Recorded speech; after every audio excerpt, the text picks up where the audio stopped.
Are you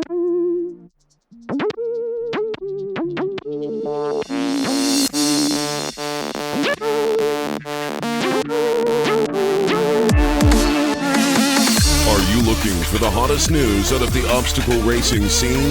Want to stay up to date on the freshest info, the latest podiums, and hear interviews with the who's who in OCR? Well, you've come to the wrong place.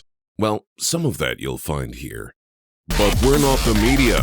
This is not ORM, OCM, OCRM, ORCM. This is OCR Talk.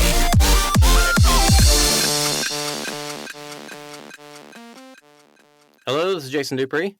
And I'm Anna Landry. And you're all listening to episode 59 of OCR Talk. This is a republishing of the recap of the Spartan games, the episode 1 watch recap. What do we even call that? This is our recap of the recap. This is our repost of the recap. There you go. There we go. We watched the OCR. Dang, do this real good. We watched the first episode of the Spartan games. You know, if I slow down, that makes it a little easier. I can focus. Right. The first episode of the Spartan games, which was awesome, and we talked about it in a recap episode with the gang from the OCR Report, Will Hicks, Carlo Piscatello, and Mike Stefano, and that's what you're about to hear. So if you listen to the previous episode, you know how that was a reposting of another kind of roundtable session that we had. This was an episode on the OCR Report that happened fairly recently here, since the first episode of Spartan Games was last week. So if you've heard that, then stick around just for a few minutes for our intro, but then, hop on off once we get into the episode. But we're just going to repost that there. And if you haven't heard it yet, listen here, and then head on back to the OCR Report and check out Will Hicks's intro, because he always does a great job. Right? Anything? No? Yes. I particularly loved his intro to the Spartan Games episode. Was that the one where he talked about Battle Frog? No. That was a different one. Man, that one was really good, though, too. But speaking of Battle Frog. Speaking of Battle Frog is coming back with 2 races in 2021. How about that? I am really excited to see how this shakes out. So I signed up for my first Battle Frog the year that it went under. So I never got to have a Battle Frog experience. So I will definitely be trying to get in on one of their events if I can. Are you looking to try and do one for 2021? I think it just depends on timing and location. Well, they're both in Florida, so. Yeah. Maybe I'll just stay on my side of the United States. Yeah. Sorry, Jack. I mean, unfortunately, we probably all will. I don't know. Hopefully not. Yeah. We were just talking about how 2021 was good, even though it was so weird and crazy. But 2021 could be a lot more of the similar situations. But we'll see. But yeah, I hope to do some Battle Frogs come here in the future as well. And if they do it right, then they can keep the race going instead of petering out at some point. Will Hicks did a great job talking to, who was Garfield Griffiths. Yep. And they had an awesome conversation. So it was really cool to hear some of the backstory about how this came back to be. So that's going to be exciting. I'm really interested to see if they'll do it, because if they do it right, then they'll definitely find success, because I think everybody next year is just going to be really itching to go do an event. Yeah. And, they've got a following already. People know what to expect from them in a way. And they were already saying they're going to do multi-lap stuff too. And then possibly come 2022, they might even go back to the 24-hour stuff. There's a lot of stuff on the horizon that the race had done right that could get copied and done again, just without all the baggage that brought them down in the first time. So hopefully lesson learned, and we'll see them again in 2022. Yes. You are about to listen to the recap of episode 1 of the Spartan Games. Now, this happened back in what was it, September, October, November, somewhere in there last year. Something like that. This year. Wait, when did this happen? It was definitely sometime in the fall because Vermont looked amazing and the water was very, very cold. Yeah, but it wasn't. So yeah, it wasn't crazy long ago, but it was at least a couple months, right? Yeah, I definitely feel like it was end of September, October. That sounds about right. Yeah. So yeah, their production of this event they did, 12 men, 12 women from all sorts of disciplines brought to Joe's farm up in Vermont and doing this gambit of different competitions, Spartan type competitions, some CrossFit style, made DecaFit, Spartan stuff. And then like trail running and long distance swimming and all kinds of other stuff. So really cool. The production value of it was fantastic. If you have not watched it, do not listen to this before you go and watch that episode first. Spoiler alert. Spoiler alert. You have been alerted. At this point in time, episode 2 just aired today, and it was also awesome. So I'll leave it at that. But I have not watched it yet. So before we pass it on to that, one thing I did notice coming back to this, because these 2 episodes have already happened.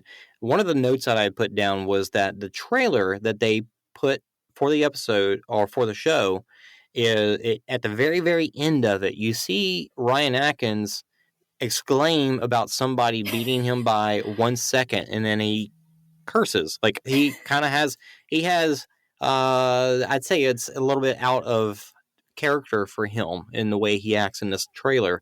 And I can say, watching 2 episodes, we haven't seen that happen yet. So I don't know where that happens in the publication, but it's definitely something interesting. Very interested to see what that's all about. Yeah, I'm going to be really upset if that's like something they recorded after that first Spartan Cross event.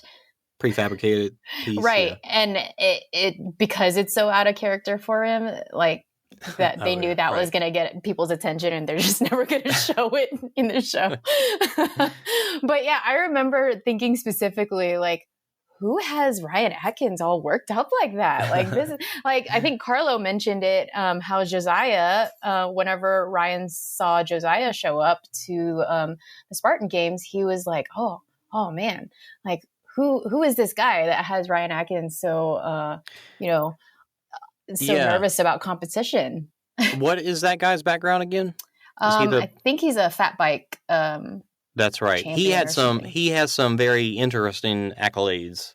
Fat bike and a couple other things. I forget what they are. That were really but I think they were equally as diverse as Ryan's background. Right. Exactly. So yeah, that definitely made him, think for a moment about it.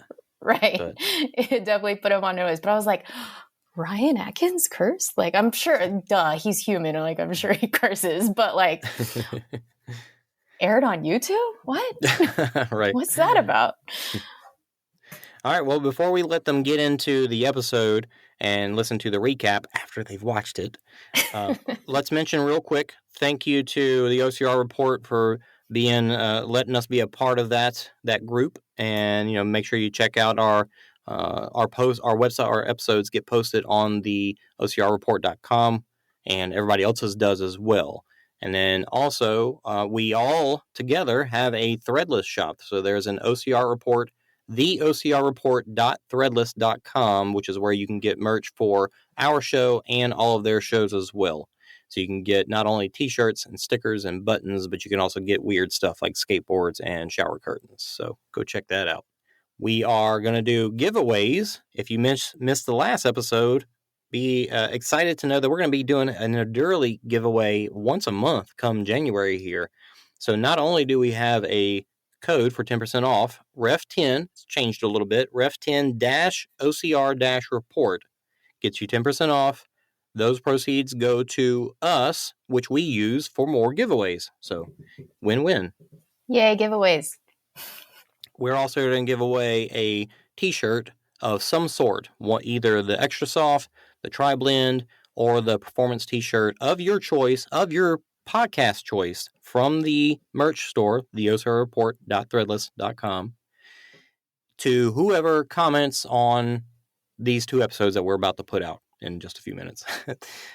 Whether you comment on Facebook or Instagram, make sure if you want to enter into Endurely, you mention that.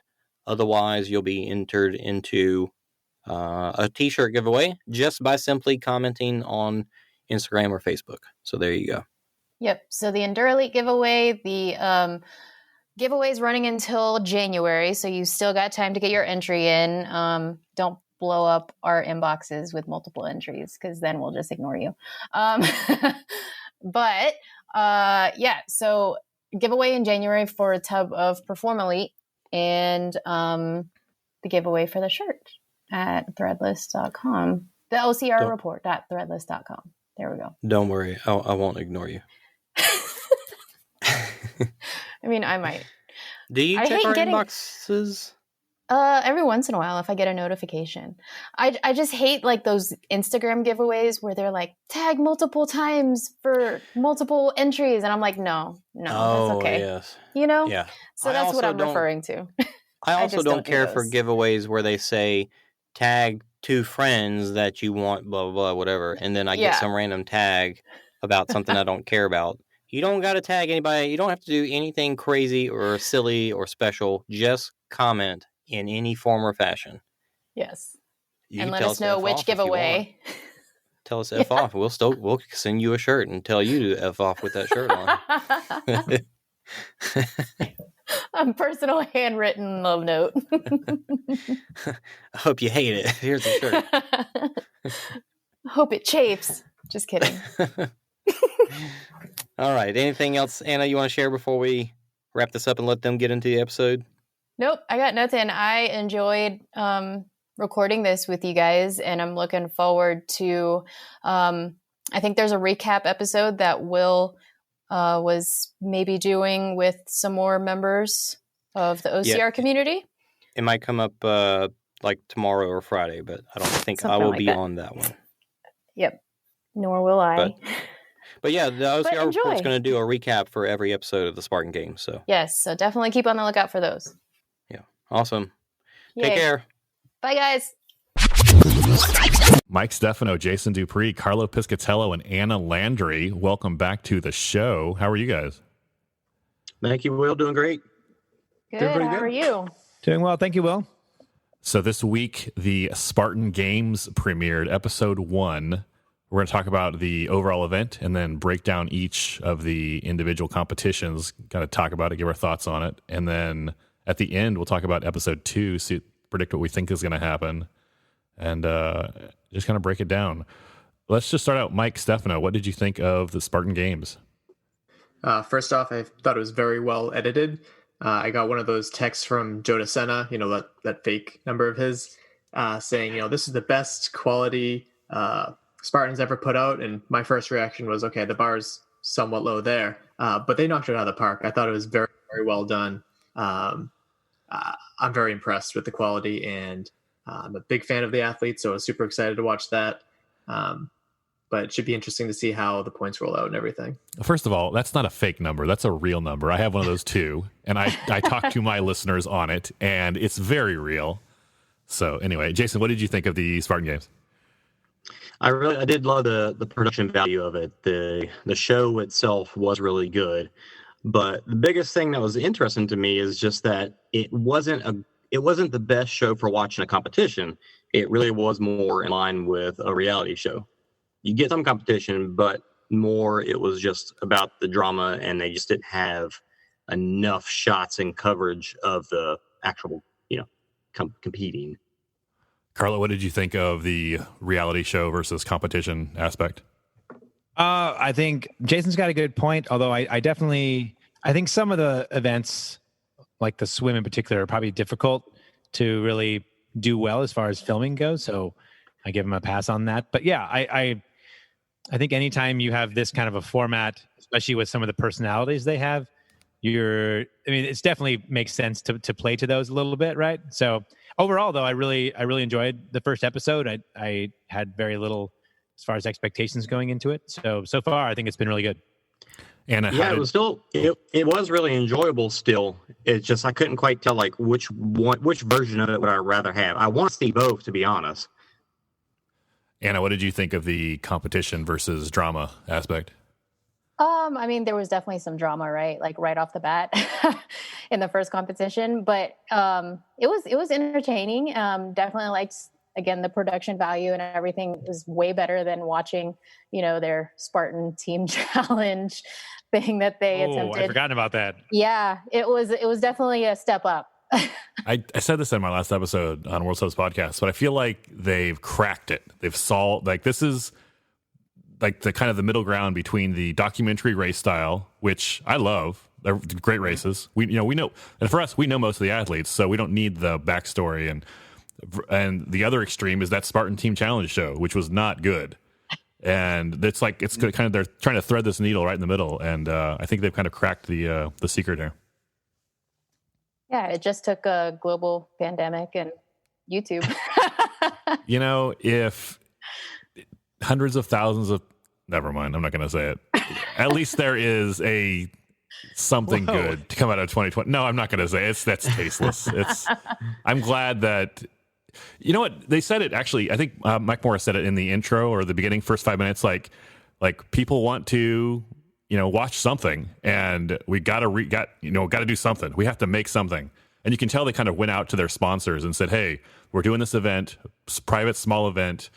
Some of the swim, like that's a natural fit with a wetsuit sponsor, right? Like it's just, hey, we're doing a swim. Let's get a wetsuit sponsor. Awesome. But then they also went the other way, like, hey, let's go to this sledgehammer company or whatever. Or whatever, and let's make, hey, Sledgehammer Company or Kaiser, yeah, if you sponsor us, we'll make an event around it. Like they went the other way for that event. So, yeah. Well, it was interesting that they didn't have a TV broadcast sponsor. There was no CBS or or Fox or anything. It was, let's make it on our own. Let's put it on YouTube. So it's awesome that they went for it and did it. I feel like it was so last minute that they didn't even have time to really shop around with that idea. I'm not sure. Probably. Well, that was probably to their benefit too, because like imagine watching that on like NBC or Fox or something, and then you have like shots of athletes drinking body armor or like close-up shots of all the sponsors, and you're like, I could do without all those. And they still did. I mean, they definitely got those a little in there. bit. I mean, yeah. There was like in the first couple seconds, there's a weird random shot of like something that said Harley Davidson, and I was like, yes, yeah. Those bills aren't going to pay themselves. Well, Mike spelled it out pretty well to the athletes. Like, these are our sponsors, so here's what you're going to be drinking. Yeah. So episode 1 of the Spartan Games included 3 events. The first one was the Spartan Cross. Second was the open water swim. The third was the Highland Games. The Highland Games had 3 mini events inside of it. The Spartan Stones, the Kaiser Sledgehammer, right, and help me with the third one, the Tug of War. Kaiser Sled Challenge is what it's called. Let's talk about the Spartan Cross first. What did you guys think of the Spartan Cross? Let's talk about the men's race first. Carlo, what did you think of the Spartan Cross? Yeah. I thought the men's race went kind of as expected, really. I kind of figured going into it, it was going to be either Atkins or Hunter, and that's kind of how it turned out. Although, looking at the times, I think Atkins won by like 4 minutes or something like that. So, and then it was Kent came in third, and he was a couple minutes behind Hunter. So I think it went kind of as predicted. It was fun to watch because I think a lot of folks, especially when it's just because someone's like a really good athlete and you bring them to an OCR course, I think they kind of get the sense that like, well, I can probably figure that out. I can do that pretty easily or whatever. And you got to definitely see that, some of the athletes from other disciplines definitely struggled, especially having to do the obstacles over and over and over. Like, I think a lot of them could probably get through that course once or twice, but having to do it so many times, 5 times, I think it was, they definitely lost their grip. And that Herc hoist is no joke either. So yeah, I think it was fun to watch from that aspect.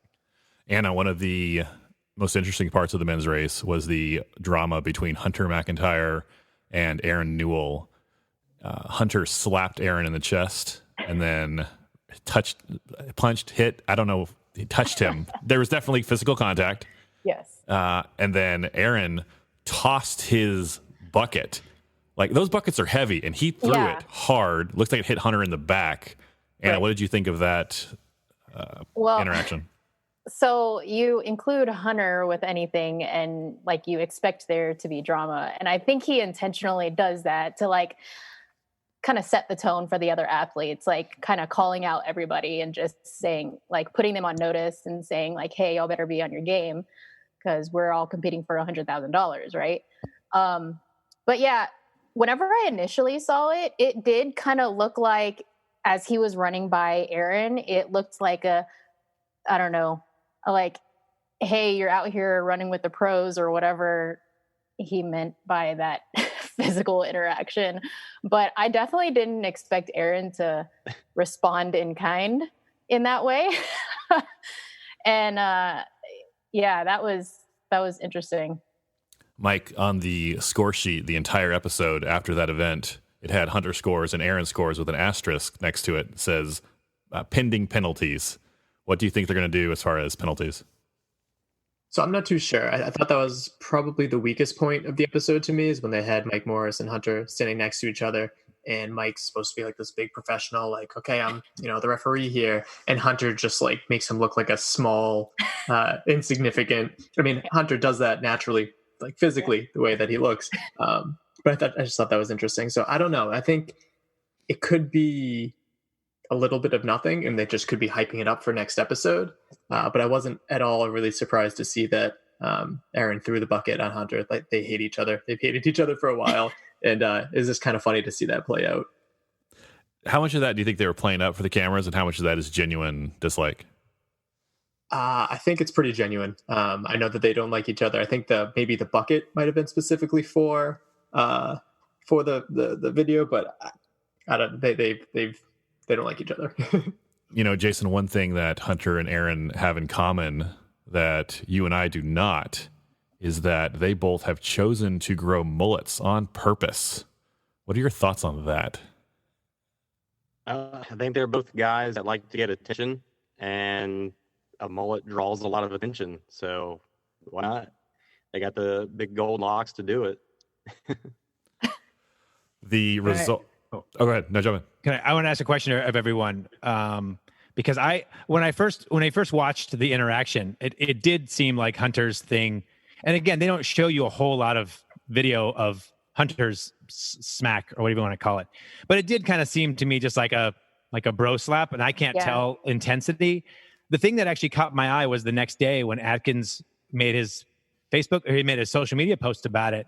And he was like, yeah, I was right there, and I saw Hunter slap Aaron, and he put like hard, like all caps. Like, so he made a point to kind of point out that he hit him like harder than it looked. So that was the only time I've ever thought like, ooh, maybe he gave him a really good shot. I don't know. Cause I mean, I don't know, to throw the bucket just seems like that's a pretty extreme answer to what seemed like a pretty like benign little smack, but I don't know. I wasn't there. The bucket throw seemed a little excessive to me. Some of it I think could be relationships too. Like, if someone that I am friends with and that I love and that is like comes up and kind of like, punches you in the ribs gently, kind of whatever, you'd be like, oh, all right, yeah. But if someone like you genuinely do not like comes up and does that, like, it can be disrespectful. And like, that's a good point. Like, it's fight. Actually. Like, if you or I were to do something on a course to each other versus, me and someone I do not like, I don't know if I'd throw a bucket, but I wouldn't be excited about it. So I can see it being just the relationship kind of can dictate the way it was received. That's actually a good point. Yeah.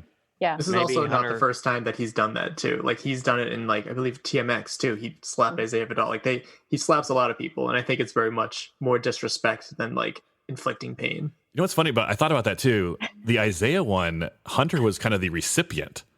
Like, Isaiah kind of started that fight, and then I wonder if, you never know, like, if that was in the back of Hunter's mind, like he remembered that, and this one's going to go differently, or anyway, because Atkins and Hunter kind of aligned with each other on that after Isaiah did. This is like 3 years ago drama, right? Yeah. But then, so after this happened with, this sounds like a soap opera almost.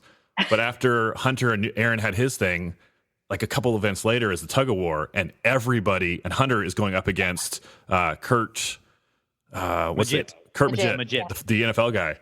and everyone is over on Kurt's side, like coaching him up, like do it fast. He's got more endurance than you, so you need to be fat. Like Hunter didn't have a big cheering squad for that, so I wonder. Anyway, it's just interesting to watch.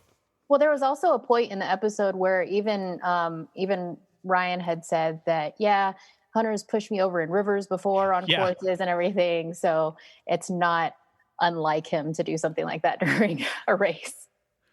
And I've never seen that, at least like on camera. Yeah. And I feel like I've watched most of what Spartans put out. So that might have happened like just in the heat of the battle. This isn't for TV. This is just like, I want to beat you kind of thing, or I'm going to, anyway. But Hunter knows where the cameras are. Like he is 100% aware of that. 100%. Yeah. And I swear, like, it seems like 80% of the things out of that guy's mouth are just like made for TV quotes. It's like, he knows he's a veteran of not just the sport, but also just television in general, and he's been to the WWE training stuff. So it's like, he gets it. He knows how to be a heel. And I love it. Did you hear Hunter talking about being a dancer in the woods? Dancer in the woods? Of course. Yep. Anyway, let's talk about the women's race, the women's Spartan Cross. Lindsay Webster won it. Corinna Coffin came in second. Nicole Miracle in third. Jason, what did you think of the women's Spartan Cross? I think after that, it made me look at how many obstacle course racers were actually in the events. I think the guys had maybe 3, and then the women had maybe 4. And so that's what you saw on top of that. And then at the bottom, was the women who they were struggling to get through some of the obstacles towards the end of it. Anna, what do you think about the athletes who, like the long distance runners or the people who have no obstacle experience kind of showing, who I'm thinking of is the Chelsea Magnus, the adventure racer. There's not going to be a lot of sleep deprivation this event. Right. It doesn't look like for these 4 days, right? Some of these athletes have none, but very little experience in these. What do you think about them, their chances? As far as like the obstacle course race goes, I mean, they did their damnedest, but actually what I found interesting was Faith, the bodybuilder, because like on the women's side, it's a lot of the athletes are a very specific body type, right? And so you see this bodybuilder come in and she's definitely holding her own. Like she didn't score any points the first couple events, but like that last event, she just like destroyed that last event. Yeah, Faith Cook, she actually won all of these strength events. We'll talk about in a second. Yeah. But she finished 10th in the obstacle course race. And 10th place is 1 point versus 25 for first place. So, and at the end of all 3 events, Faith is sitting in first place. So, yeah, that's a good point. Like, what did you think? But I also think it's interesting to see, because I don't think, and I was trying to think about this whenever I was watching the episode, but I don't think I had ever really seen Corinna Coffin go like really head to head with Lindsay and Nicole. So I thought that was really interesting because I had always seen her at like stadium races and like the shorter events, but I thought it was really interesting to see that competition because like Corinna mentioned it too during the episode, like she wanted to show up and like, hey, I'm actually like really good at this. Have I told you guys my Corinna Coffin story? Have you heard this? So at Battle Frog in 2016 in SoCal, I live in Southern California, so I was at the race and like any other OCR, like the elites and the regular folks are on the same course at the same time. And so I'm just kind of doing my thing, just like do, and you're going over walls and you're going through black tubes. And I'm a bigger guy and I hate those black tubes because once you get in there, like there's not a lot you just got to kind of like squeegee your way through. And I'm kind of like, finally I get through this stupid black tube. And as soon as I stand up, right behind me, Corinna Coffin, the same tube, pops up behind me and starts like running past me. And I was like, she's competing for money. And I am slowing her down. And I had no idea she was behind me. She didn't say anything. She wasn't like, hey, come on, let's go. Like she was just waiting for me to do.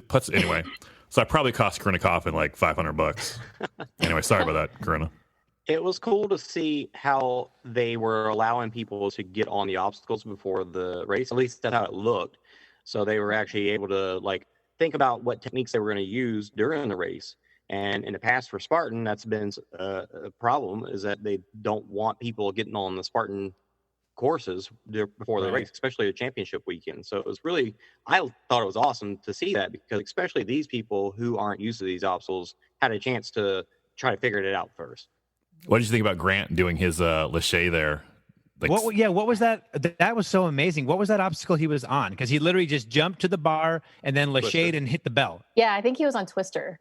Was it Twister? Like Okay. it. Yeah, because I remember waited thinking specifically, like, that's not how you're supposed to do that, but it still looks really cool. Are you allowed to grab that middle bar like he did? Yeah. I don't know. Like the truss? I don't think Yeah, so. you can. Oh, you can? Yeah. He made it look easy. Yeah. Yeah, and that's a good Yeah, distance. that was really laps? impressive. I thought that was fantastic. That was impressive. On the women's side, Rhea Coble finished a kind of surprising, disappointing 6th place. What do you think about that, Mike? I was kind of surprised by that as well. But I guess if Rhea is really known for anything, it's more the longer endurance, more on the running side than the obstacle side. So maybe she got a little burnt out, or maybe she kind of realized that, if she was having a tough time, there's no real point in pushing too much, because just the way that the points are weighed, especially in like towards the bottom, it's interesting. It's almost like a learned helplessness thing there, that if you don't do too well, you're only going to get like 2 points or 0 points, so maybe it was more mental, kind of conserve some energy. I think she also mentioned that it was there was a lot of heavy obstacles in there too, so you had bucket carries, and they were doing these multiple times. Normal Spartan race, you're getting one of those obstacles in a single race, but they were doing the Hercules hoist 5 times? Was it 5 laps? Yeah. So I think that probably is what hurt her the most. Any last Two thoughts? obstacle deaths. Any last thoughts on the Spartan Cross before we move on to the swim?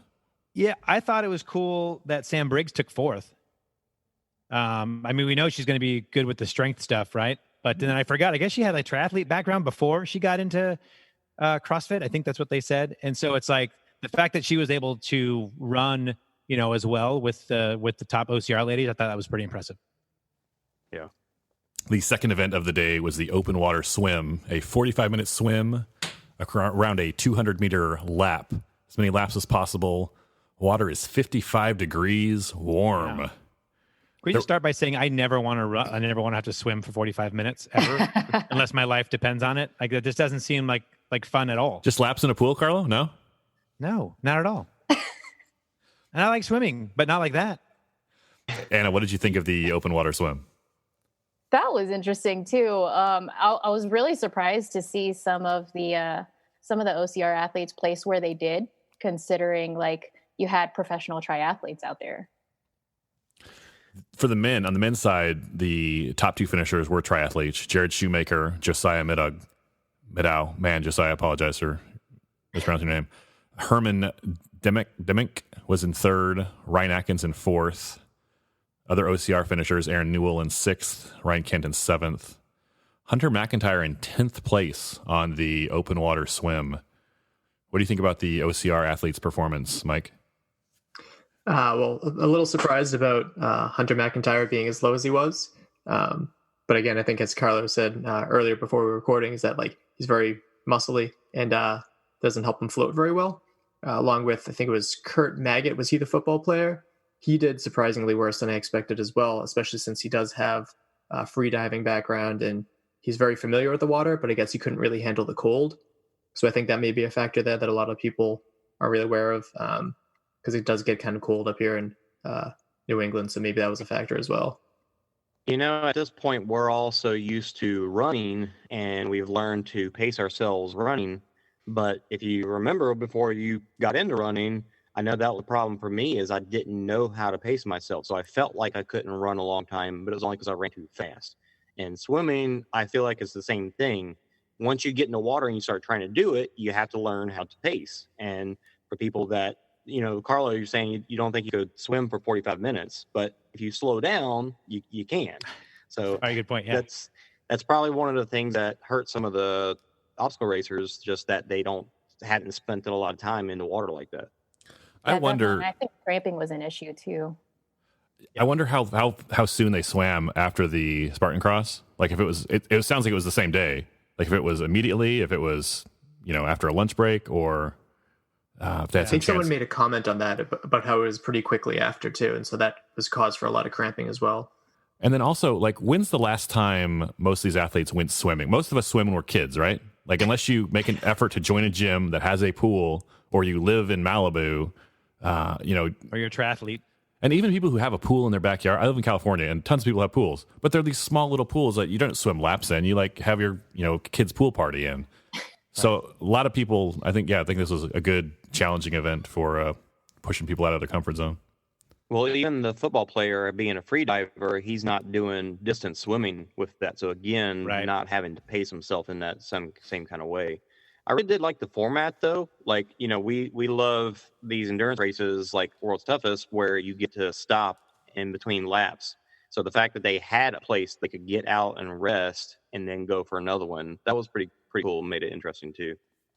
A lot of these events, that quote where they say if you judge a fish by its ability to climb a tree, you'll think, the fish is terrible at it. But, I think of that like these like triathletes were asking them to pick up, 200-pound rocks.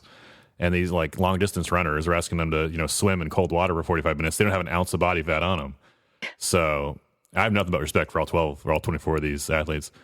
On the women's side for the swim, first place was Lauren Weeks. Second place, Christy O'Connell. Third place was Lindsay Webster. The other OCR athletes, Corinna Coffin was in fourth, Ray Coble in fifth, Nicole Miracle in seventh. Jason, what did you think of the women's swimming race? I think it was cool to see Lindsay Webster be surprised at how well she did. She, I guess, doesn't really consider endurance really long distance and endurance stuff her thing. So not being a swimmer herself, she did better than she expected. It's kind of a cliche to say that Ryan and Lindsay are nice people. Like I hate saying it. It's true, obviously, but I hate saying it over and over because people keep saying it. But humility is not thinking less of yourself. It's thinking of yourself less. And I think that Lindsay defines that to me. She's like, wow, that was great. Like, I wasn't expecting third place. Like, she wasn't like flexing or bragging. She was like genuinely happy for herself. Genuinely excited. Yeah. And it's 100% genuine because I've met them several times at several different events. And it's like, that's just totally who she is. And like, I thought it was funny during the heavy lifting event, whenever she's even like trying to lift that big stone that's like probably twice her size. And she still has like that same smile on her face. It's unreal, right? Yeah. Always smiling. Always smiling. The final event of the day was the Spartan Highland Games, which had the tug of war, Spartan Stones, and the Kaiser Sled Challenge, the Sledgehammer Slam. Carlo, what did you think about tug of war for the men? Well, obviously, I think the highlight, right, of the tug of war was Kurt and Hunter, which they were setting up kind of pretty much throughout the whole thing. It's kind of like, I feel this. I mean, we don't know what's going to happen exactly in the second episode, but I feel like there's a Aaron Newell, Hunter McIntyre wrestling match coming up.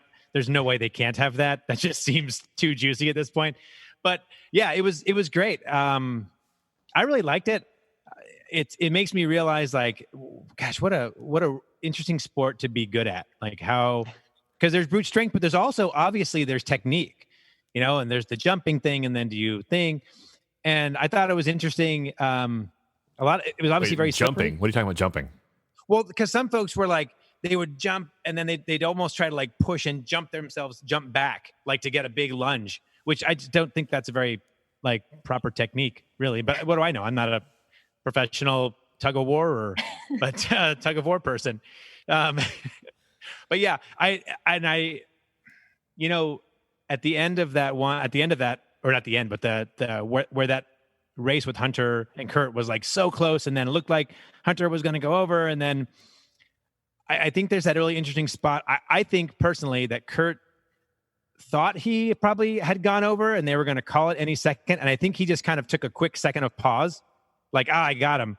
But then, of course, it wasn't over, and that's when Hunter kind of did his 180 and reversed it, and then, because that was really exciting. That was, and the way they edited that was perfect, because I don't know how long that match actually took, but it seemed pretty awesome.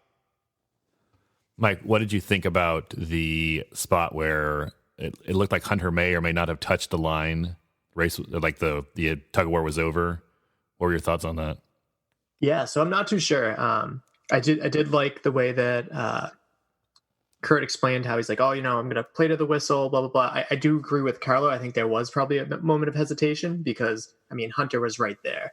And I think it goes to show like the the footwork that you need in addition to just raw strength. If you got chicken legs, that's not really going to help you very much too. So I was kind of surprised that Hunter ended up winning. I don't know. I thought he touched the red, but yet again, if the judges didn't call it, it's kind of difficult. I mean, they had one job to kind of see who was going over the line, and if they didn't call it, they didn't call it. So I didn't realize it I until. was curious. Go ahead. And you had Yancey right there eyeballing it, right? Yeah, they're sitting there watching it, but they showed the spot where he was like spread out and his foot was right next to it, and then right after his foot turned a little bit and kind of did look like it touched it. But what was the rule? Do you have to just barely touch it to be out? And then again, they had refs, so they didn't call it. Was replay part of the rules beforehand? I don't know. I wonder if Spartan, before this event, they're like, hey, let's get 24 guys out here, 12 guys, 12 girls, and we'll have events. And I wonder if they were like, we're going to have referees. We're going to have this is what the line means. Like if you touched, or did they think through all that? Like, what if someone throws a bucket at somebody else? Like, there's a lot of rules that happens. You can't plan for everything, but yeah. Yeah, that happens at anything that you do for the first time. You're going to have rules that you could have never have thought of. Right, but I'm sure they had the foresight to know that they would need some kind of judging going on because, I mean, everybody's competing for $100,000, right? So it's not just like a weekend, let's all get together and have fun and compete against each other kind of thing. It's going to be Spartan Game Season 2. Throwing a bucket is an automatic DQ. I feel like ask us why we had to put this rule in there. I feel like the rule book for Season 2, if it happens, is going to be a lot thicker than the rule book for Season 1. Exactly. Oh, yeah, for sure. Anna, the women's tug of war was Emma Chapman versus Faith Cook. What do you think about the women's tug of war? Yeah, so before that match started, Emma said that she realized she had soccer cleats in her car. I was like, oh, that's convenient. And also, like, is that gonna, like, what happens if she won that? Like, would that have given her an advantage? I don't know. But like Faith just totally pulled her over that line. Like, she got to the finals though with those cleats. Yeah. So the other 11 girls didn't have cleats. Faith didn't seem to care much about the cleats though. Yeah, no, that made zero. That didn't even play into Faith's something else for the rules for Season 2. Yeah. You saw them say that. They go, well, the rules didn't say you can't wear cleats. Exactly. And she's a soccer player, so all the people that had VJ shoes on, those are practically cleats themselves. Yeah, VJ shoes, trail shoes with any kind of like aggressive lugs, like toughest grip on the planet. I guess not. Hey-o. It was funny to see the Spartan Games kind of turn into virtual World's Toughest Mudder. Like, well, it doesn't say you can't put a dice inside the balloon. So, yeah, they'll be a little more specific with their rules for Season 2. The next event in the Highland Games after the tug of war was the Spartan Stones. The men had 5 stones from 114 to 230 pounds to put on or over a shelf. The women had 5 stones from 70 to 160 pounds to put on that same shelf. Jason, what did you think of the men's Spartan Stones?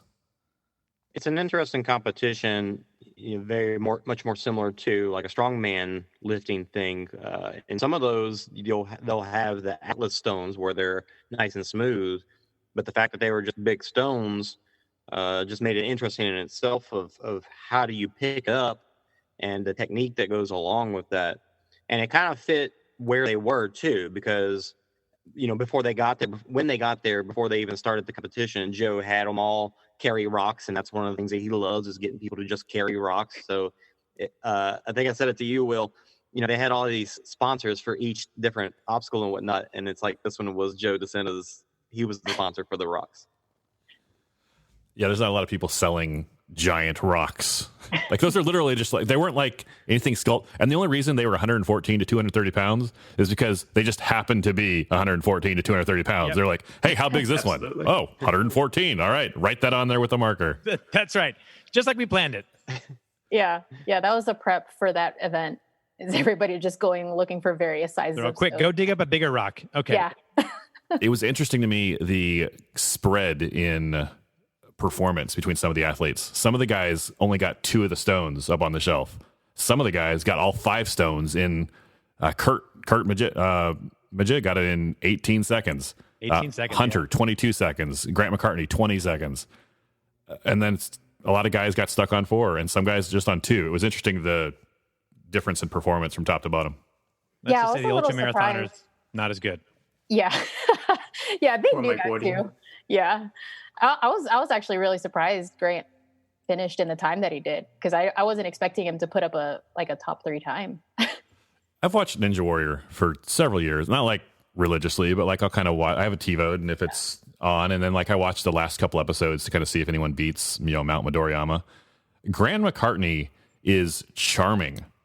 Like he is like, I don't know like where he ranks on the Ninja Warrior athletes, like if he's up there with the Weatherman or whatever, but like I am shocked like he hasn't become like his personality, and just he seems like genuinely friendly and likable and nice guy. Like he should be like on posters out there.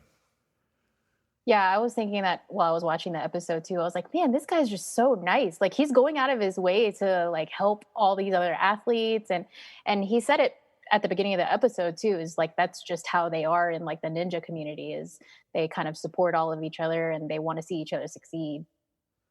And I think it takes a lighter person to be a good ninja, but he looks like he's a pretty big dude. He's got some muscle on him for sure. The women also had their turn on the Spartan Stones. Mike, what did you think of the women's Spartan Stones? So it's impossible to talk about this event without bringing up Faith Cook. The way that she hurled those stones over was incredibly impressive. And I thought it was kind of funny how she was saying how, I didn't feel like I was going that fast. And then I think it was like the Island Ninja. He's like, no, you were going fast. She had the fastest overall time, right? She was like 16 something, I think. I believe so. It was incredible to watch. Yeah. But again, like same kind of thing with the spread there. I mean, you have Rhea Coble that was definitely towards the end there, and it just goes to show that it's such a unique group of athletes. Like you'll never see this group competing in another event for anything, really, right? I don't watch a lot of MMA, but when Ultimate Fighting, I don't know if it was Ultimate Fighting or just mixed martial arts, when it first started like 30 years ago, like the very first event, it had like sumo wrestlers versus like kickboxers versus box. Like it was just like this, throw them all in there and let's see who wins kind of thing. And it's like kind of Russian video. It's kind of evolved into like most MMA guys look the same now, and like that's the body type to win that kind of fight. But when it started, it was just like a let's see what happens, kind of like this. Yeah, if this stays around for a while, then you'll see the same thing happen. People will be training specifically for all those different types of events. In CrossFit too, they do the same thing where they're given some loops here and there, but for the most part, they know what to expect. I think a CrossFit athlete that can also run is probably the ideal for something like this, right? Absolutely. Which is kind of like Hunter McIntyre or Corinna Coffin.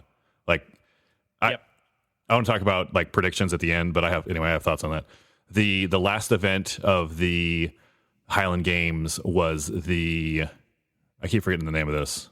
I want to call it the Sledgehammer Slam, but that's because not it's a forgettable event. No offense. That's why they tacked it on to the end. Okay, and just I thought the way it was kind of shot it was like dark, and it's really tough to kind of film something like that.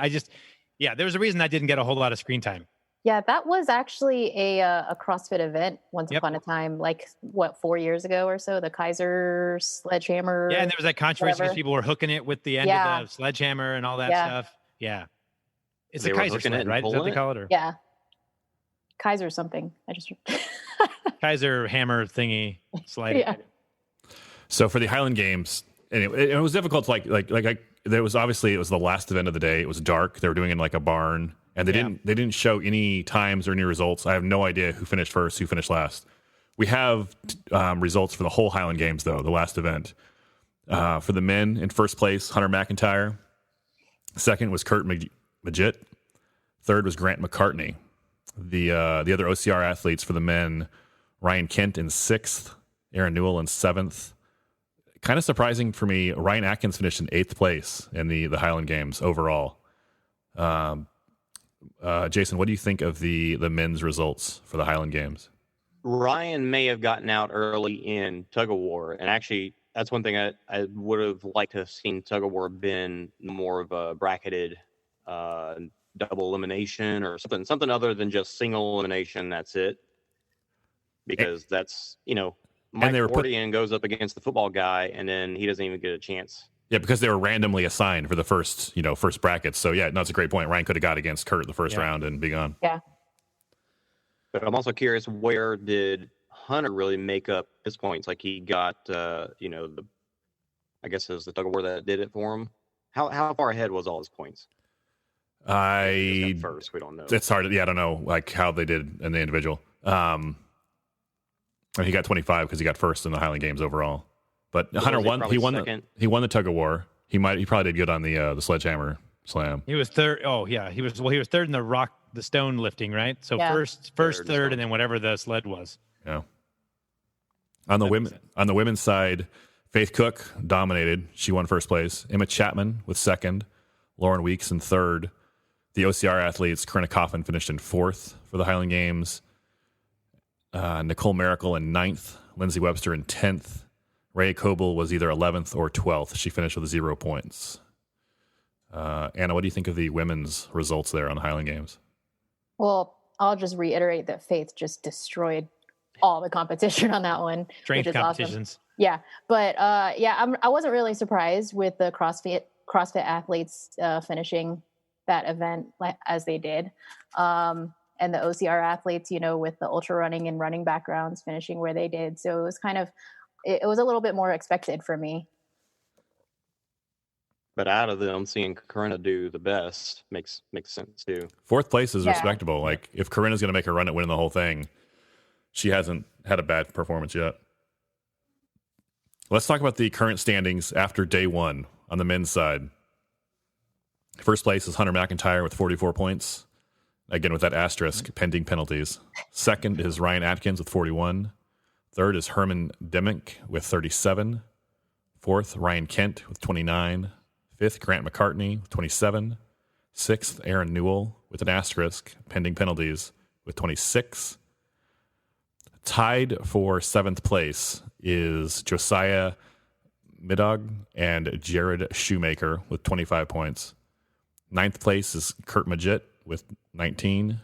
10th place, Matt Stevens with 14. Also tied for 10th place is Max Finnell with 14. 12th place, Mike Wardian with 2 points. Yeah. Any thoughts on that before we talk about the women? I think what's interesting, and one thing you notice looking at the leaderboard is that there's some guys that haven't gotten any screen time, right? Yep. Max Finnell, I think I saw him lift 1 stone. So it's interesting to see if they're going to do some disciplines where those guys get a chance to shine. The other thing I think that's interesting to see is that Herman Demick guy. He's the strength and conditioning coach. He was actually Kurt Majit's strength and conditioning coach at Tennessee, is what he said. I mean, you look at his scores. He's actually been in the top 5 or so, and I mean, he scored 10 points, 15 points, 12 points. So he's a good all-around athlete, and he obviously can run a little bit. So it'll be interesting to see how he holds up, because he's up there at the top with some of the big guys, and he's not someone that most people know. It was interesting to see Hunter come out from the beginning to say he just wants to beat Ryan Atkins. Like, that's his expectation, is that Ryan Atkins is going to be the one that he's got to beat. Yeah, I think he's just there to toy with.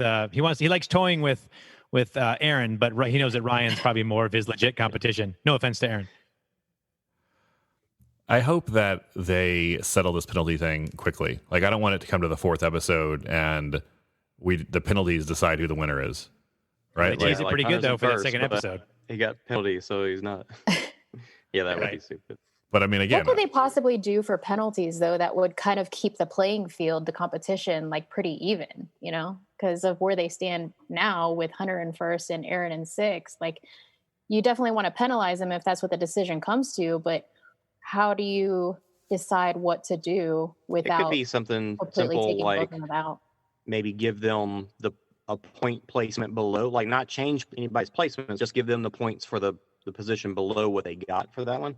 For that one event, they could do a time penalty and assign it on the 10th event. The last event of the Spartan Games is another Spartan Cross. Mm-hmm. They could hold them. Do you give them both the same penalty? Hunter slapped him, shouldn't have slapped him, and Hunter started it. let's say, allegedly. But that bucket was definitely more of a weapon. And Hunter was right. Like, the bucket's worse than a slap on the chest. Not defending Absolutely. a slap on the chest.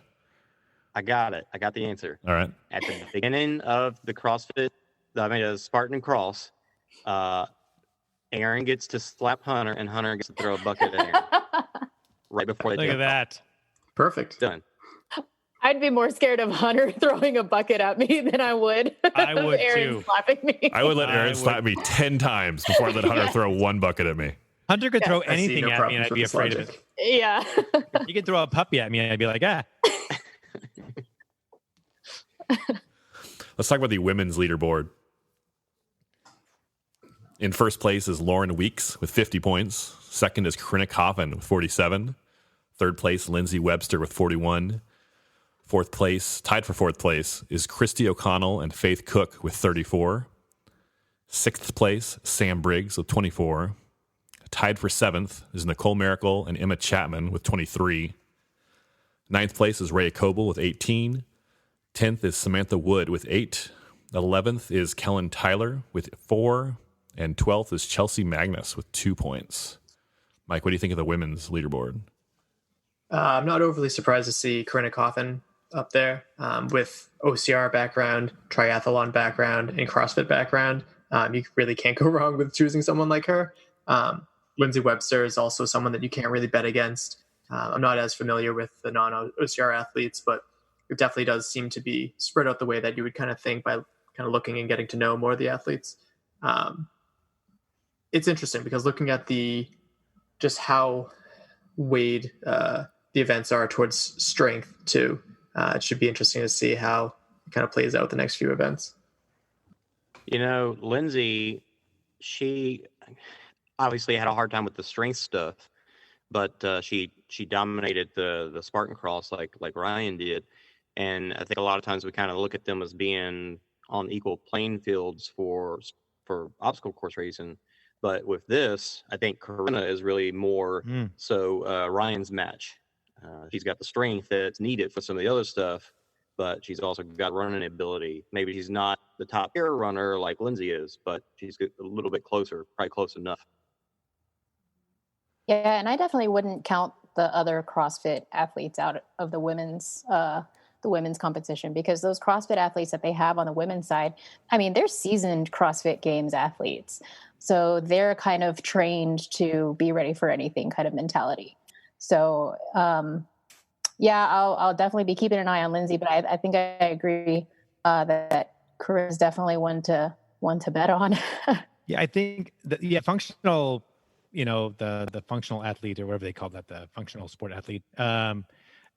Especially if you look at what's left, there's like 2 DECA, there's 2 DECA workouts, there's wrestling, there's and it's like there's a lot of strength stuff still. And so it's like Lindsay, because obviously she's not nearly as strong as some of the other women, she's going to have to absolutely win the ones like the Spartan game, the ones that involve a lot of running and like the mountain bike and stuff like that, because I don't think she's going to do as well. And there's still a decent amount of other strength, workouts still to come. So I think someone like Corinna or some of the other, kind of cross-functioning athletes have a really good shot.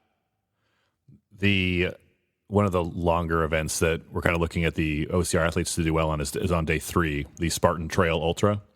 Right. But I'm going to say that's only a 6-hour run, which is a long run. I get that. But Lindsay and Rhea Coble, they dominate at the 12-hour, or Rhea never loses a 24-hour race. So I think that's not going to be long enough for. I'm looking at Rhea. How can Rhea make a comeback? That run is not long enough for her to make a comeback. And then wrestling, the CrossFit all of them, the CrossFit guys are going to just destroy at that, right? I can't see Hunter losing unless Hunter gets up against Kurt again. Say Hunter, beats Aaron, Carlos predicting, they're going to play each other. Kurt versus Hunter. How do you not have that? Just for production value. You have to have that. If it's randomly. I think Hunter's got the wrestling skill, though, because we saw that with Broken Skull. But then I think some people will surprise you with the wrestling, because Aaron had mentioned some things about the wrestling during the filming of it that I guess he did better than expected. And then looking at Rhea, watching the little clip about her, about the athletes, showed a picture of her in the ring, like ready to go. And that was she had a face on that it didn't look like Rhea. Like she looked so much more intense than I've ever seen ever. She might turn into an animal. Who knows? I think we're going to see the same problem with wrestling as we saw with the tug of war, how it's single elimination too. So there's going to be a lot of elements of luck, seeing who gets paired with who in the ring there. Did they say that already? I don't know if they've said it on the show, but I know it to be factual. Okay. Oh, well, let's talk about next Spoilers. episode. Info. Next week on Spartan Games is mountain biking and Deca Strong, and Hunter threatens a lawsuit. That was such a good tease. Yeah, was that like, it looked like it was from the first day though, like it was the same. He was wearing the same clothes. So it's like, why did they put that at the end there? Yeah, they put it at the That's how reality TV works, man. It might be part of like a previously on package they prepare. You've been wanting more. Yeah. What do you guys think we're going to see in episode 2? More drama. Yeah, definitely more drama. I think they're feeding into this everybody team up against Hunter kind of thing. I feel like Hunter would love that though, right? Like that's kind of his jam. Yeah, that's why he does it. That's absolutely why he did that for the very first episode. He knew what he was doing. Yeah. I'm I think ready for it. Atkins and that Josiah guy will do really well. That Josiah guy is like a fat bike champion. That was actually the one thing I didn't know who that Josiah Medow guy is, but the fact that in that first episode that Ryan Atkins was like, "Ooh, I saw Josiah was here," and I was like, "Oh boy," and I was like, "Wait, someone made Ryan Atkins kind of be like, uh-oh." Yeah. That was fantastic. So I had to go like, "Oh, who is this guy? Who's Josiah?" And so yeah, like the mountain bike thing is going to be really interesting to see. Because, Atkins is no slouch. Like he's won plenty of races and stuff in his mountain bike days. So it'll be really fun to see how that pans out. Mm-hmm. What do you guys think for the rest of the series? Who do you think will be among the top 3 men? Like on the last day, looking back, final standings, top 3 men. Mike, start with you. Definitely Hunter McIntyre, Ryan Atkins. I think they have strength, speed, and just a variety of skills on their side. I think the only question there is who's going to be the other person in there. It's really interesting to see Herman Demick doing as well as he is. I really don't know much about him. Ryan Cannon fourth, you really can't count him out. He's someone that's very good with a lot of the short course things, but he's also been on the selection, which was put on by the History Channel. So he definitely has the mental fortitude to go through days of grueling events. So I think that's going to help him too. The Island Ninja's doing phenomenal. I don't know how he'll be in the long term, because when it comes to American Ninja Warrior, not that that's not endurance, but it's not days long. You do your performance and you're done. Right. So I think we'll see some athletes start to fall apart a little bit. And I think you'll see the people who are not physically strong definitely get separated a little bit too. So it should be interesting. The filming of those Ninja Warrior things, though, they film them all through the night. So like they have to stay up and be ready to go. So it's really is more than just, obviously the physical part of it is do your run, but there's a whole lot more waiting around. Yeah. Being ready to go. That's a good point. Yeah, but do you think that waiting around and like sleep deprivation is going to, I guess I'm thinking about that adventure racer girl, Chelsea Magnus, like, everyone's getting, looks like a good night's sleep, or at least the same amount of sleep every night.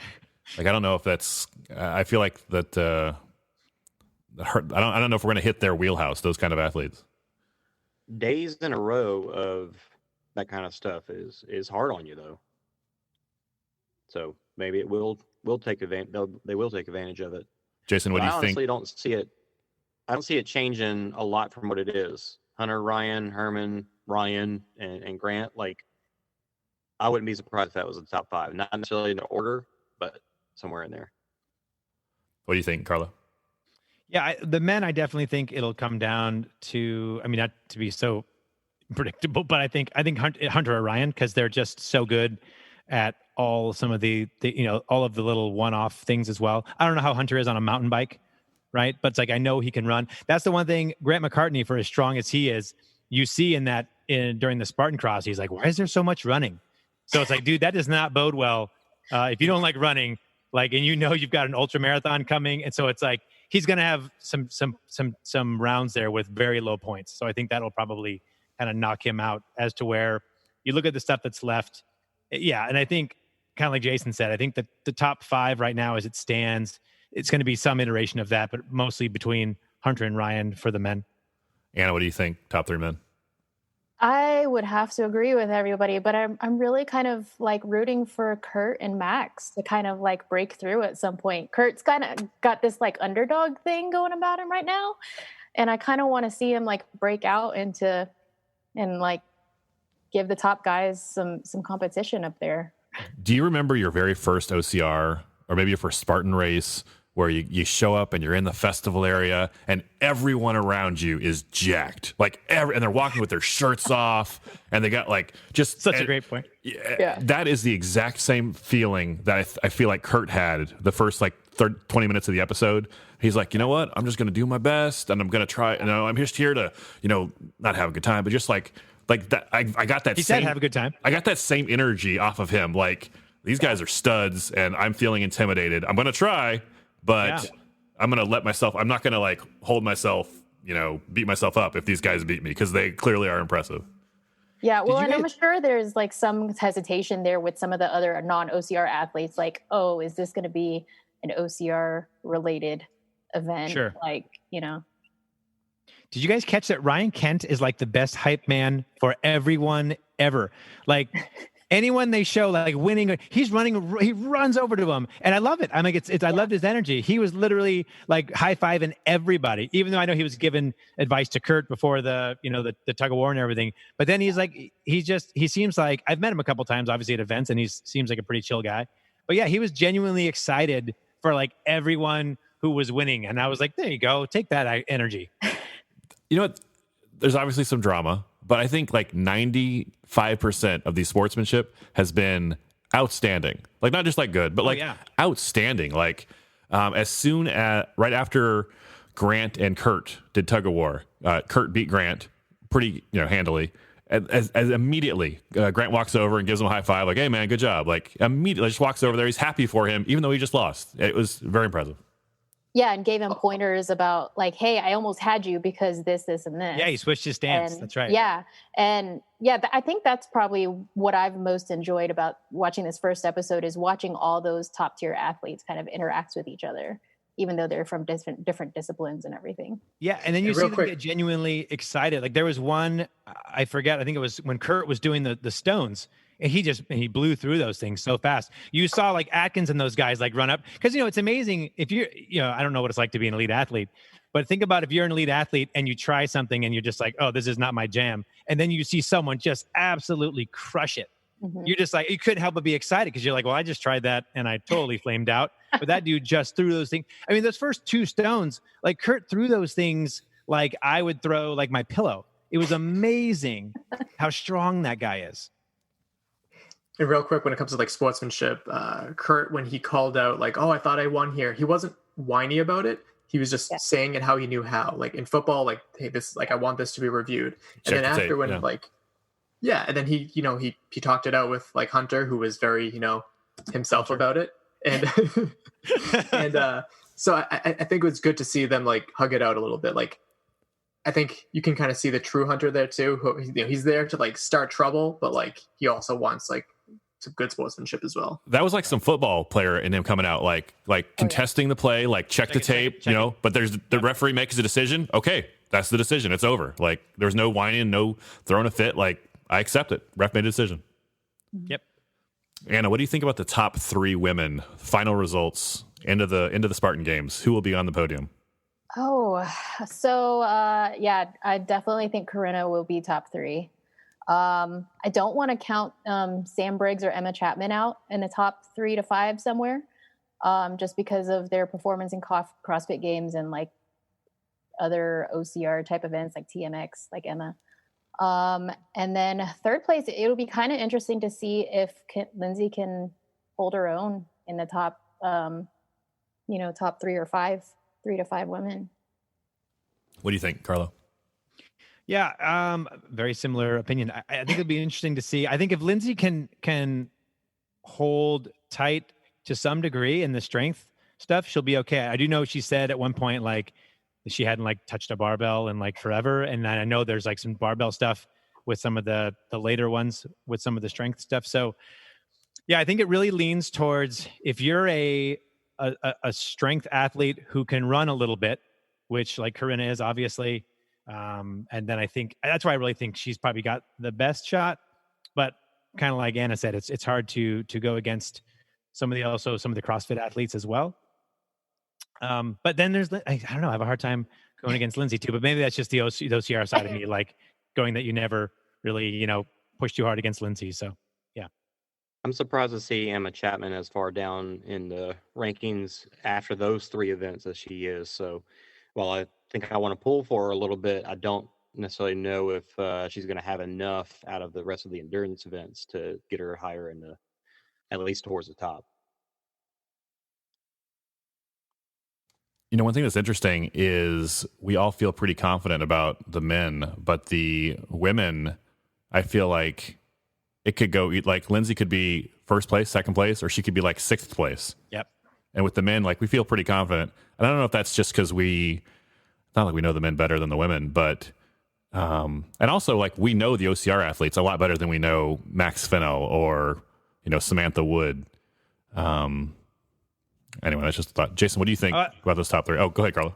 Oh, no, I think we know I think or at least we feel like we know the men's strength capabilities a little more than some of the women. I think that's probably part of it, but I don't know. We'll find out here soon. Jason, what do you think? Top 3 women. Yeah, it's gonna be really interesting. I expect to see Lindsay in there somewhere. I would take it. Corinna probably will take first, but she's gonna have to fight for it.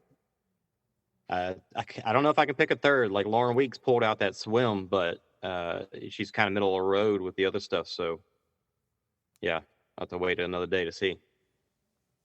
Mike Stefano, top 3 women, final results. What do you think? All right, so first I'm definitely taking Corinna Coffin. Like I said, she has a skill set that suits her for just about every single one of these events. Even wrestling, I believe she was on Broken Skull as well. So there's really nothing that she hasn't really done before on here. So I think I'm going to pick her for first. Lindsay really does well with what she does well with, which is a lot.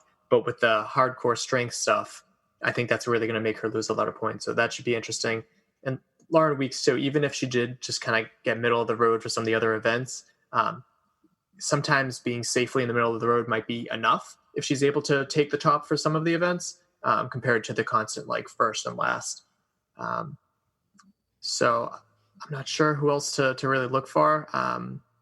I don't think Faith Cook is going to stay up there too long. I know that she definitely has some of the big strength things coming up that will suit her, but I don't see her doing really well with the trail running and everything like that. She's been very vocal about how she's, a heavier girl because she's so muscular, and that's really going to weigh her down quite literally for the longer events. I think for the men, I think it'll be Hunter, Ryan, and then also, how at World's Toughest every year, this doesn't happen so much in Spartan Race, but it happens at World's Toughest a lot.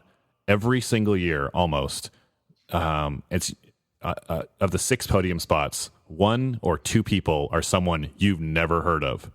Like, you don't even know their name, right? Aaron Rost came out of nowhere 2 years ago. Right. I wonder if it'll be Hunter, Ryan, and then one of these guys that, probably one of the CrossFit guys that you and I aren't as familiar with. But I think one of those podium spots will be somebody that's not an OCR guy that we are familiar with. I think the same thing on the women's side. I wish I knew Lauren Weeks better. I wish I knew more about her because she's in first place for the women, but I want to say like Corinna Coffin because I know Corinna Coffin and like I don't know if it was Anna or whoever said it, but like their skills, like her skill set is she's CrossFit, she's done OCR, she's done Battle Frog, she's done Broken Skull. Like Corinna Coffin, like it's hard to pick against her, right? I always say I don't like betting against the champ, right? But there's no Hunter McIntyre is a world champion. Ryan Atkins, world champion. Lindsay Webster, world champion. Nicole Miracle, Rhea Coble. Like, there's a lot of world champions, and you can't pick them all. Right. So I think we're gonna have one or two of the top finishers that are someone like we've never even Faith Cook. I hadn't heard her name before this week, right? And she's crushing it physically. Mike, I think I'm going to disagree with you on Faith Cook though. If she can dominate the last two DECA events or the two DECA events, and then just get some points from the trail running and some points from mountain biking, I think Faith Cook might surprise us for how she finishes. She looks like she's, I don't know, wrestling's a lot of technique too, but I think Faith Cook could be good at wrestling too. The last event, the 10th event of the Spartan Games, is another Spartan Cross. And that is a big chance for all of the OCR athletes that we know to kind of make up last minute points. Right. So I don't think they did it on purpose, but I think if it's going to come down to like a tiebreaker kind of thing, the OCR athletes have a little bit of edge just because that's the last event and everyone's going to know where they stand going into that. And I'm curious how much they'll change that up. If it's going to be, because if you know Joe, there's no way he'll make it be the same course again. There's going to be a wrinkle or two probably thrown in there. I don't know for sure, but it seems that that's what you would do. Or then again, maybe I'm wrong. You open and close with the same event and, see what happens. I mean, it is Spartan Cross 2.0, so hopefully we'll see it change up a little bit. Why don't you guys talk about your podcast, your shows, where people can find more about you, and then we'll wrap it up with last thoughts. Mike Stefano, how can people listen to your show? So it's Obstacle Running Adventures. You can find us anywhere you listen to podcasts. We're also on the OCR Report website. And we actually got a really nice shout out from the running public, which made my week. Nice. So you can find us there. Jason Dupree. OCR Talk, look us up on Facebook, Instagram, anywhere you get podcasts, it'll show up. It's me and Anna on there talking about stuff. And yeah, that's it. Go ahead, Anna. Carlo Piscatello. Yeah, well, I'm on the Piss and Cock show, which is kind of on a little bit of a hiatus just due to COVID and other, like us having jobs and whatnot. But you'll also find me a lot of times here on the OCR Report and World's Toughest Podcast, especially going into next season, providing we get to have a season. Anna, you are on OCR Talk with Jason. Do you want to plug anything special? A little bonus plug there for you? I got nothing. How can I get an OCR Talk T-shirt, Anna? Ooh, good question. Oh, that is on our Threadless site, the OCRreport.threadless.com. Have any of you guys gotten your Threadless gear yet? Yes, I finally got mine. Like the day after, I was like, "Where is it?" I ordered like 6 T-shirts, because I need more OCR T-shirts, right? Yes. And they're nice. They're high quality. The OCRreport.threadless.com. Very, very excited about it. I'm sorry, did you say that was the OCRreport.threadless.com? The OCRreport.threadless.com. You had it right, Carla. OCRreport.threadless.com. Yeah. Okay. And everybody should know the shirts. When you look at the shirts and you see Extra Soft and Tri-Blend, the Tri-Blend shirts are going to be pretty much a similar make that some of the old Spartan finisher shirts were. And like even this Savage Race shirt I've got on right now, it's like a heather style, so you can tell it's blended. And those are, I mean, everybody knows those shirts. They're really soft and really good. And the other shirts, the Extra Soft, they are still very soft, but it's 100% cotton, so it's a solid color and doesn't have quite the same feel, but still really nice. And that was OCRreport.threadless.com. Carlo, you're not getting paid per mention. It's just trying to be a good company man, Hicks. Appreciate it. Guys, any last thoughts on the Spartan Games? Can we get a reminder of how the events are going to go? Because it's only 3 days of competition, right? Sure, yeah. So there's 4 episodes. Episode number 2 airs on December 9th. In that episode will be 2 events, Deca Strong and mountain biking. Is that all what they did in one day, or is there more in that? No, they were there. Tell me if I'm wrong, guys. They were competing for 4 days. Correct. And each day of competition is 1 episode of television or a video. So it is 4 days of competing. So on this episode 2 will be Deca Strong and mountain biking. Episode 3 will be wrestling and the Spartan Trail Ultra. And episode 4, the final episode, will be Vertical 300, which I'm not exactly sure what that is. The Deca Heavy and Spartan Cross. That's a big climb. Yeah, it's like a trail race, but a climb. So it's like the Red Bull. What is that? The Red Bull 400. 400. Yeah. Man, it's like that, I believe. Toughest Mudder Whistler was on a ski hill, and every lap. venue. Oh man, Every lap you had to go up that ski hill, it destroyed people. It was crazy. And by people, I mean me. I'm people. All right, guys, any last thoughts on Spartan Games before we wrap it up? Looking forward to seeing the rest of it. It's a really good show. It was super enjoyable to watch, and can't wait for more. I've got one thing, and it's just one of those things. It's literally the only moment of the show that actually made me like lurch and be concerned. And it's kind of an odd thing, but anyone who's ever taken an OSHA safety class, if you watched Aaron Newell when he was trying to lift that one stone that was too heavy for him, like textbook, how you don't lift anything ever. It was like straight legs, bent at the waist, totally arched back. I had just taken my like back care training at work like the previous week. So it was just, he had it. It was obviously too heavy and he just lengthened out. And I was like, no, dude. And then he dropped it. And I was like, oh my God. Like the inner OSHA person in me was like, that guy, no, he's decertified. He loses all lifting privileges from here going forward. So anyway, that was... When I watched the show, I thought to myself, I would love to do this event, but whenever it came to the rock stones, I was like, I might have to bow out of that one. I think my back would explode. I don't think I could make it past like the second rock. Like those rocks were heavy. Yeah, and awkward.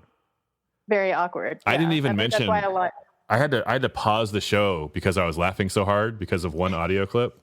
That's not just like fake meat. That's like real dangerous meat on a man.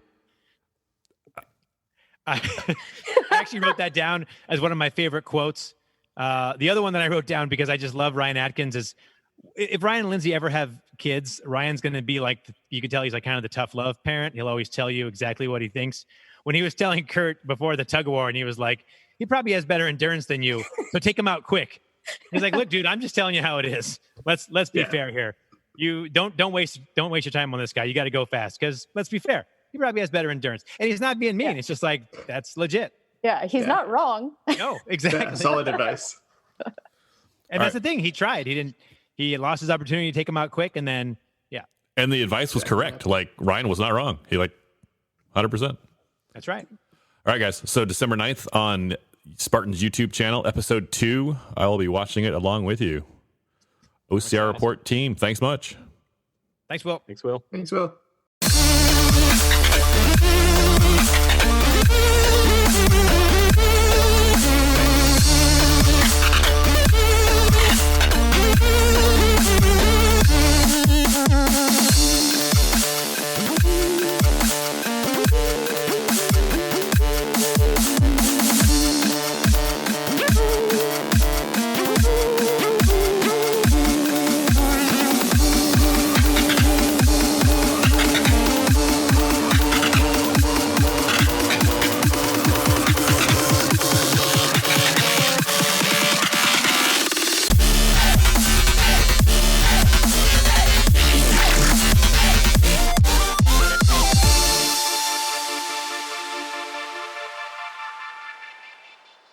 Declan, you want to say hello? No.